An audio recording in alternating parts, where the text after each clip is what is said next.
तत्पुरुषाय विद्महे सुवर्णपक्षाय धीमहि तन्नो गरुणः प्रचोदयात्। ॐ तत्पुरुषाय विद्महे सुवर्णपक्षाय धीमहि तन्नो गरुणः प्रचोदयात्।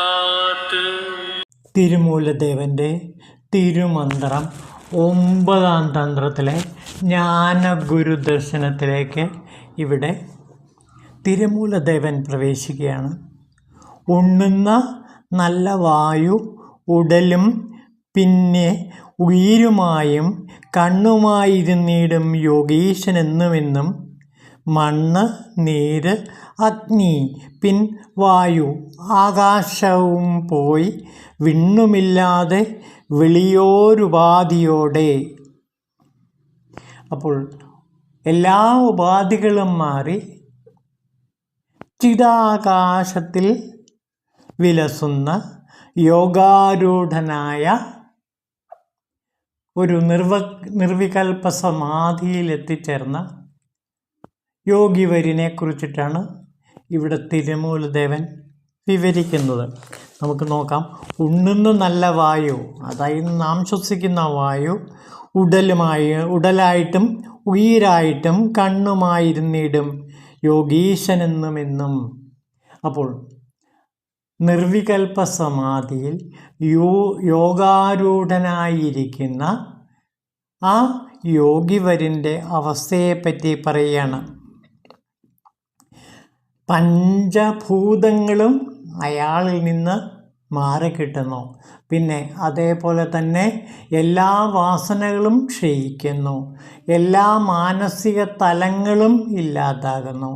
മനസ്സ് തന്നെ ഇല്ലാതായി പരബ്രഹ്മമായി ബ്രഹ്മസ്വരൂപമായിരിക്കുന്ന ആ യോഗാരൂഢൻ്റെ അവസ്ഥ, നിർവികൽപ്പ സമാധിയിലിരിക്കുന്ന യോഗാരൂഢൻ്റെ അവസ്ഥയെക്കുറിച്ചിട്ടാണ് ഇവിടെ തിരുമൂലദേവൻ വർണ്ണിക്കുന്നത്.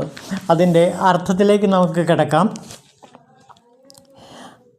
ആത്മാനുഭവം തെളിഞ്ഞു വരുന്ന യോഗാരൂഢൻ്റെ സങ്കല്പ വിഷയങ്ങളും വാസനകളും എല്ലാം നശിക്കുന്നു. അത് ആത്മാവിൽ ലയിച്ച് ആത്മാവ് മാത്രമായി ശേഷിക്കുന്നു. ചിത്തം നിരുദ്ധചിത്തമായി തീരും. അതാണ് അതിൻ്റെ പ്രത്യേകത. ഒരു യോഗാരൂഢൻ്റെ ചിത്തം നിരുദ്ധചിത്തമായി തീരുകയും, അതായത് മനസ്സില്ലാത്ത മനസ്സായിട്ട് മാറുന്ന ഒരവസ്ഥ, പരിശുദ്ധ മനസ്സായിട്ട് മാറുന്ന അവസ്ഥ, മനസ്സായിട്ട് മാറുന്ന ആ പരിശുദ്ധമായ അവസ്ഥയിലേക്ക്, ബ്രഹ്മം തന്നെയായിരിക്കുന്ന അവസ്ഥ. അതായത് ചിത്തത്തിന് 5 അവസ്ഥകളുണ്ടെന്നാണ് പറയുന്നത്. പഞ്ചചിത്തനിലങ്ങൾ എന്നാണ് ഇതിനെപ്പറ്റി പറയുന്നത്. അതായത് നമ്മുടെ ചിത്തത്തിന് 5 അവസ്ഥകളുണ്ട്. അതിൽ ഒന്ന് ക്ഷിപ്തം, പിന്നെ മറ്റൊന്ന് മൂഢം, വിക്ഷിപ്തം, ഏകാഗ്രം, പിന്നെ 5ാമത്തേത് നിരുദ്ധം. ഇതാണ് 5 അവസ്ഥകൾ. അപ്പോൾ മനസ്സ് ക്ഷിപ്തത്തിൽ നിന്ന് നിരുദ്ധത്തിലേക്ക് എത്തിച്ചേരണം. നമ്മുടെ മനസ്സെപ്പോഴും ചഞ്ചലമാണ്, ക്ഷിപ്താവസ്ഥയിലുള്ള മനസ്സാണ്. അത് പിന്നീട് മൂഢാവസ്ഥയിലേക്ക്, തമോ അവസ്ഥയിലേക്ക് മാറുന്നു, പിന്നെ വിക്ഷിപ്താവസ്ഥയിലേക്ക് മാറുന്നു, പിന്നെ ഏകാഗ്രാവസ്ഥയിലേക്ക് മാറുന്നു. ഏകാഗ്രാവസ്ഥയിൽ നിന്ന് അത്യുന്നതമായ ആ 5ാമത്തെ തലത്തിലേക്ക്, നിരുദ്ധാവസ്ഥയിലേക്ക്, മനസ്സിലേക്ക് എത്തിച്ചേർന്നു. ഇതാണ് ഒരു യോഗാരൂഢൻ്റെ മാനസിക തലത്തിൻ്റെ ഉയർച്ച. അതായത് താഴ്ന്ന മനസ്സിൽ നിന്ന് അത്യുന്നതമായ മനസ്സിലേക്ക്, അല്ലെങ്കിൽ അരവിന്ദ മഹർഷി പറയുന്ന സൂപ്പർ മൈൻഡിലേക്ക് ഒരു യോഗാരൂഢൻ എത്തിച്ചേരുന്നു. ഇതാണ് ഒരു യോഗിയുടെ മാനസിക തലത്തിൻ്റെ ഉയർച്ചയും വികാസവും പരിണാമവും. അപ്പോൾ മനസ്സിൻ്റെ പഞ്ചചിത്ത നിലങ്ങളെ പറ്റിയിട്ടാണ് ഇവിടെ പറയുന്നത്. ക്ഷിപ്തം, മൂഢം, വിക്ഷിപ്തം, ഏകാഗ്രം, നിരുത്തം. ഈ പഞ്ചചിത്ത നിലങ്ങളെ വിവരിക്കുന്ന ഒരു ഗംഭീരമായ കാവ്യം മലയാളത്തിലുണ്ടായിട്ടുണ്ട്.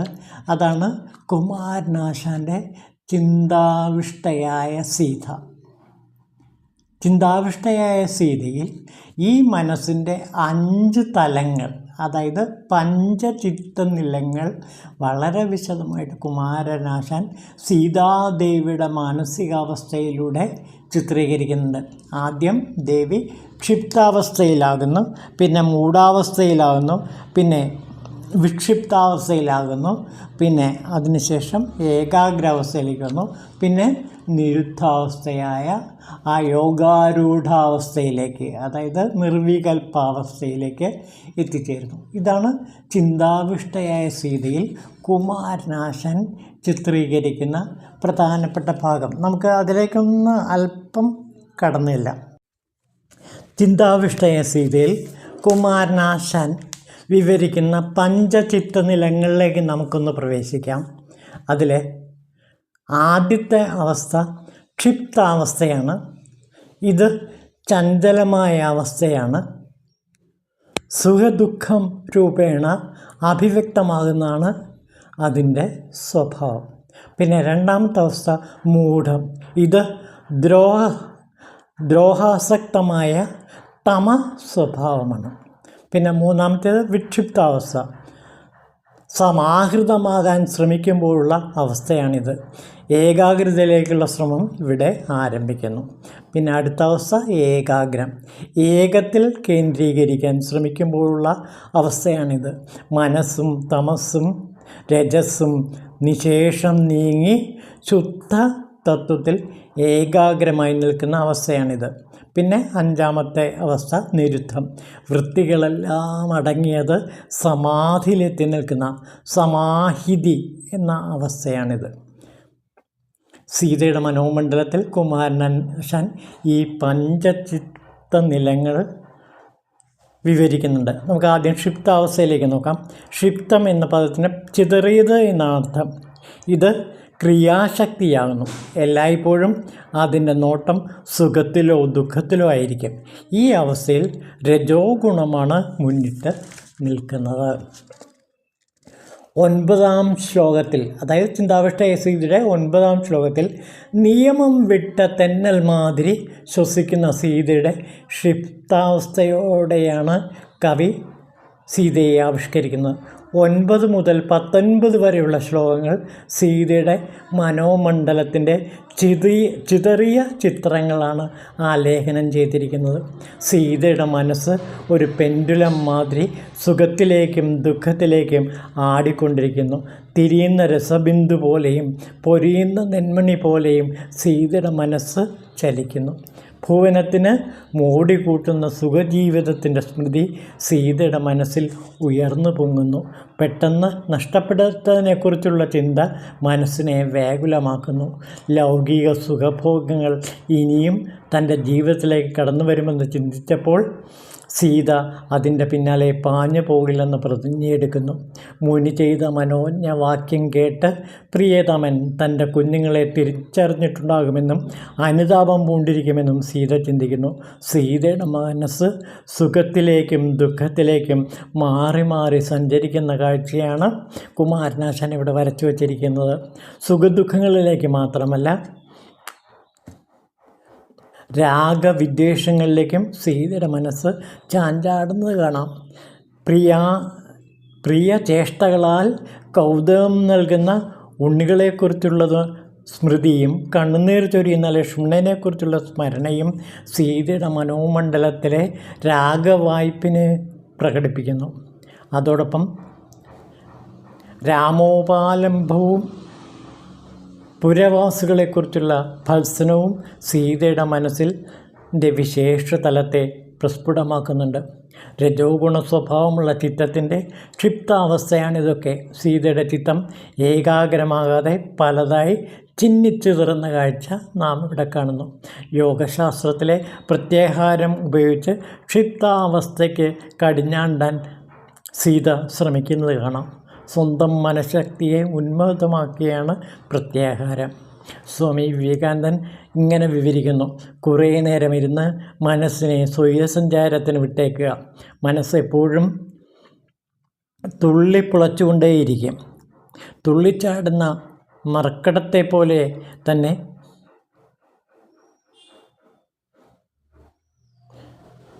ആ മനസ്സ് ചാടിക്കൊള്ളട്ടെ. നിങ്ങൾ അത് ശ്രദ്ധിക്കുക മാത്രം ചെയ്താൽ മതി. മനസ്സ് എന്തു ചെയ്യുന്നു എന്നറിയുന്നത് വരെ അതിനെ നിയന്ത്രിക്കാൻ കഴിയില്ല. കടിഞ്ഞാണയച്ചു കൊടുക്കുക. പല ബീഭത്സ ചിന്തകളും മനസ്സിലുണ്ടാകും. ഈ വക വിചാരങ്ങളെല്ലാം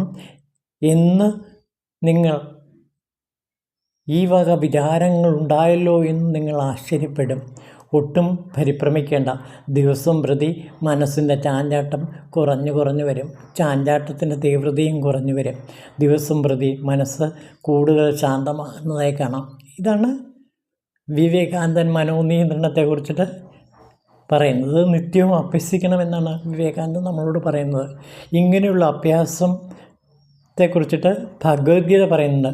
പ്രശാന്തമായ അന്ധകരണത്തോടെ പേടിയൊക്കെ വെടിഞ്ഞ് ബ്രഹ്മചാരിയുടെ വ്രതം വിടാതെ അനുഷ്ഠിച്ച് മനോവൃത്തികൾ ഒതുക്കി ചിത്തം എന്നിൽ നിർത്തി അങ്ങനെ കാരണങ്ങളൊക്കെ അടക്കിയിരിക്കുക. ഇങ്ങനെ മനസ്സിനെ നിയമിക്കുന്നതും അതിനെ സ്വേച്ഛ പോലെ ഇന്ദ്രിയങ്ങളോട് ചേരാൻ അയക്കാതിരിക്കുന്നതുമാകുന്നു പ്രത്യാഹാരം. ഇതുപോലുള്ള വ്രതചര്യ വാൽമീകിയുടെ ശിക്ഷണത്തിൽ സീത നെടുനാൾ അഭ്യസിച്ചിട്ടുണ്ട്. പഴകിയ വ്രതചര്യ ശാന്തമായി കഴിവുകാലം ഇത് ആത്മവിദ്യയിലെന്ന് സീത പറയുന്നുണ്ടല്ലോ. പിന്നെ ക്ഷിപ്താവസ്ഥയിലുള്ള മനസ്സിനെ കടിഞ്ഞാണിട്ട് പിടിക്കാൻ സീത ശ്രമിക്കുന്നുണ്ട്. നിഴലിൻ വഴി പൈതൽ പോലെ പോയുഴലാ ഭോഗമിരന്ന് ഞാനിനി എന്ന് കുമാരനാശാൻ സീതയിൽ പാടുന്നു. നിനയാ ഗുണപുഷ്പവാടി ഞാനിനി ആ കാട്ടുകുരങ്ങിനേകുവാൻ എന്നും സീത പറയുന്നുണ്ട്. മനസ്സിൻ്റെ ക്ഷിപ്താവസ്ഥയെ പ്രത്യാഹാരം ഉപയോഗിച്ച് സീത നിയന്ത്രിക്കുന്നതാണ് നാം ഇവിടെ കാണുന്നത്. പിന്നെ വിക്ഷിപ്താവസ്ഥയിലേക്ക് കിടക്കുന്നുണ്ട്. പിന്നെ ഏകാഗ്രാവസ്ഥയിലേക്ക് കിടക്കുന്നുണ്ട്. തമസ് മാറി മനസ്സ് ഏകാഗ്രമാകുന്നു. 170-ാം ശ്ലോകത്തിൽ സീതയുടെ മനസ്സ് ഏകാഗ്രമാകുന്നത് നമുക്ക് കാണാൻ കഴിയും. പിന്നെ ആണ് നിരുത്തം സമാധ്യാവസ്ഥയിലേക്ക് സീത എത്തിച്ചേരുന്നു. ആ സമാധ്യാവസ്ഥയിലാണ് സീത മനസ്സിലാക്കുന്നത് രാമൻ തന്നെ കൊണ്ടുപോകാൻ വരുമെന്നും മാത്രമല്ല ഭാവി കാലം മുഴുവൻ ദേവിയുടെ മുമ്പിൽ ആ സമയമൊക്കെ തെളിഞ്ഞു വരികയാണ്. സമാധ്യാവസ്ഥയിൽ എത്തിച്ചേർന്ന ചിത്തം ഇനി ക്ഷിപ്തമൂഢാവസ്ഥയിലേക്ക് ഒരിക്കലും തിരിച്ചു പോവില്ല. അതുകൊണ്ടത്രേ സീത വീണ്ടും ജീവിതത്തിലേക്ക് തിരിച്ചു പോകാത്തത്. രാമസന്നിധിയിലെത്തിയ സീത അന്നിലയിൽ തന്നെ ലോകം വെടിയുന്നു. ഇത് യോഗാരൂഢൻ്റെ ഏറ്റവും ഉയർന്ന അവസ്ഥയാണ്. മനസ്സിലേക്ക് എത്തിച്ചേരുന്ന ആ സൂപ്പർ മൈൻഡിനും അപ്പുറത്തേക്ക് എത്തിച്ചേരുന്ന അരവിന്ദ മഹർഷി പറയുന്ന ആ മനസ്സിലേക്ക് എത്തിച്ചേരുന്ന ആ ഏറ്റവും ഉന്നതമായ ബ്രഹ്മ അവസ്ഥയിലേക്ക് സീത എത്തിച്ചേരുന്ന കാഴ്ചയാണ് നാം ഇവിടെ കാണുന്നത്. ഇതാണ് തിരുമൂലദേവൻ്റെ ഈ മന്ത്രത്തെ കുമാരനാശാൻ ചിന്താവിഷ്ടയ സീത എന്ന കാവ്യത്തിൽ വളരെ വിശദമായി പഞ്ചചിത്ത നിലങ്ങളിലൂടെ വിവരിക്കുന്നത്. നമുക്ക് തിരുമൂലദേവൻ്റെ കവിതയിലേക്ക് തന്നെ കിടക്കാം.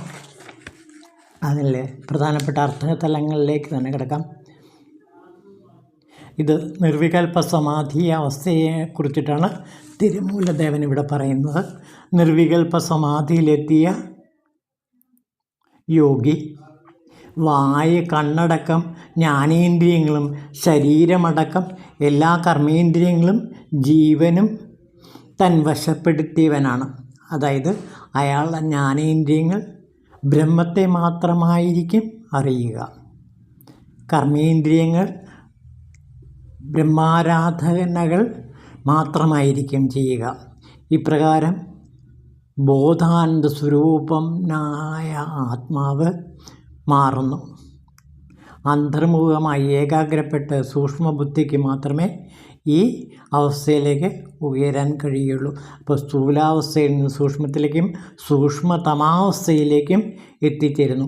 ഭൂമി, ജലം, അഗ്നി, വായു, ആകാശമടക്കം പഞ്ചഭൂതാകാരമായ ഈ പ്രപഞ്ചം ആകെ പടർന്ന് ഭൂതാകാര വടിവിൽ വിണ്ണും മണ്ണും തൊടാത്ത ജ്യോതിർമയമേനി പൂണ്ടു നിൽക്കുന്ന കേവല ബ്രഹ്മാവസ്ഥയിലേക്ക് സാധകൻ എത്തിച്ചേരുന്ന അത്യുന്നതമായ ആ നിർവികൽപ്പ സമാധ്യവസ്ഥയെയാണ് ഇവിടെ തിരുമൂലദേവൻ വിവരിക്കുന്നത്.